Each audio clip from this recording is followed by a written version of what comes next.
G'day guys, welcome to today's video. Today I'm going to cover a very quick, less than 5 minutes on how to make a polar booking online, just if you've got a customer coming in quickly.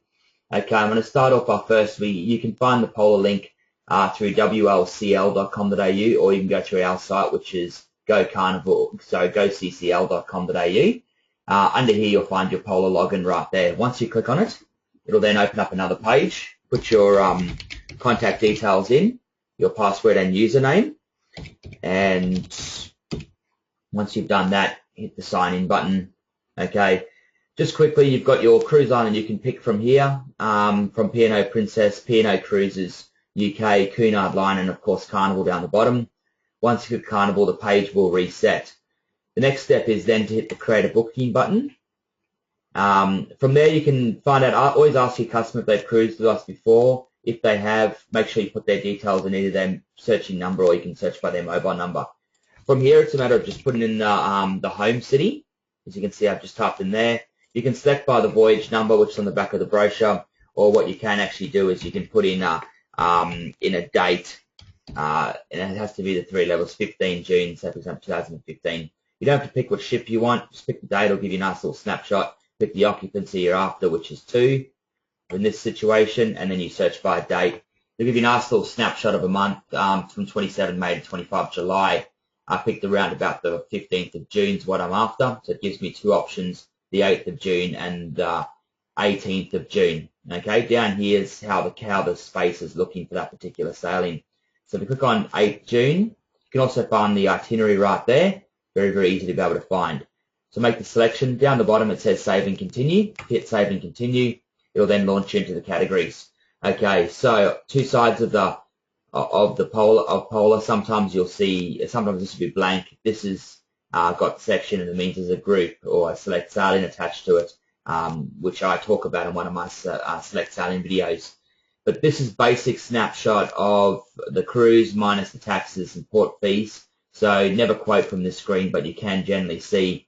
Starts on the lowest cabin category down the bottom, which in this case is an inside guaranteed cabin, and it goes right up to your top level category, which is your grand suite. So if you're looking for your particular, you can overlay these particular cabin numbers, so it'll say like 8F, 84, for example, 7A. They will correlate with the brochure or the deck plan, which you can find again at goccl.com.au, or the hard copy brochure if you have it. So once we have the cabin that we want to select, for example, I know that's an obstructed balcony. If you want your normal balcony, your 8C category right here, just make the selection on that, go continue, save and continue. And what it then does, and it comes into the quoting page. But this is the screen now that you need to quote for your customer. So you'll see a couple of things. You'll see the price, what it was, and then you'll see the discount. This is a school holidays cruise, so the discount isn't as much. And then what your net fare is right there, your total gross discount. So when quoting your customer, always say to them, hey, look, it's usually $3,958. You're getting $460 off, particularly if it's an expo, or if you're just consulting on the day, or for a particular campaign we have running, it can work in your favor. You then got your port fees, you've got your gross fare, and this is the fare we can now quote our customer. Okay, so $18.29, that's the gross fare per person.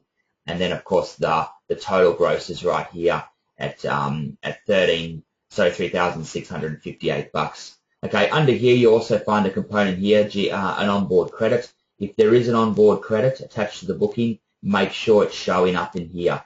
If it's not showing up in here, there's a higher chance that it won't be in the booking. So just make sure you check that.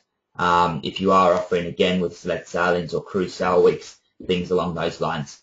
Very comfortably show the customer the screen if you want to. As you can see here, you can show them the gross fare. Try and hide the net if you can. Once you go down a bit further, you'll then open up where the payment screen is, and of course the commissions as well. Okay, so you can be visual from there. Net payment here, and then gross payment down the bottom. Remember, always quote the gross payment. Of course, as always, if you quote the net payment, it will be minus your commission.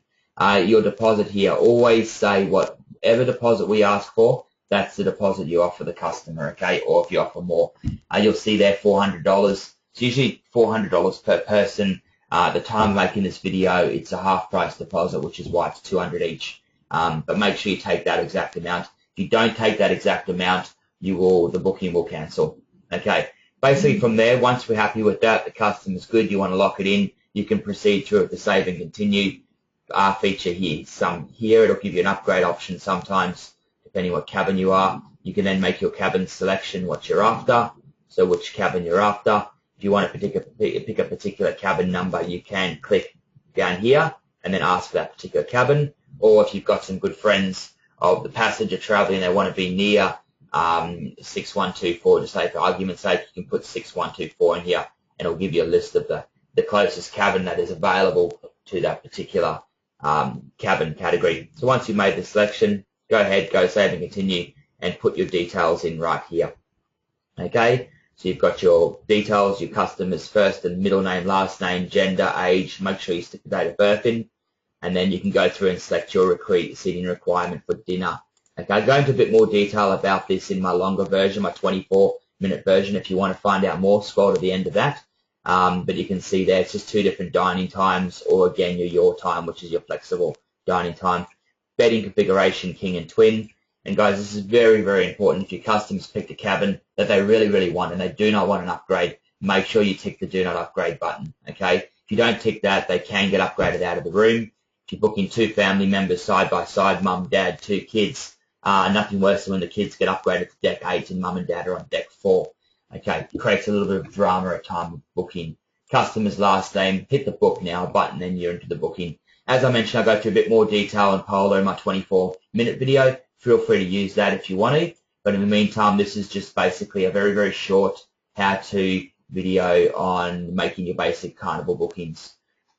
But that's Polar in a nutshell. It's a very, very easy system to use. As I mentioned, my name is Mark Richards, the Carnival BDM here in Queensland.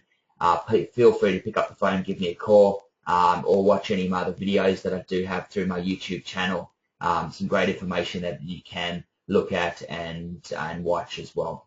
All right, guys, happy sailing, and of course, as always, happy selling. Talk to you soon.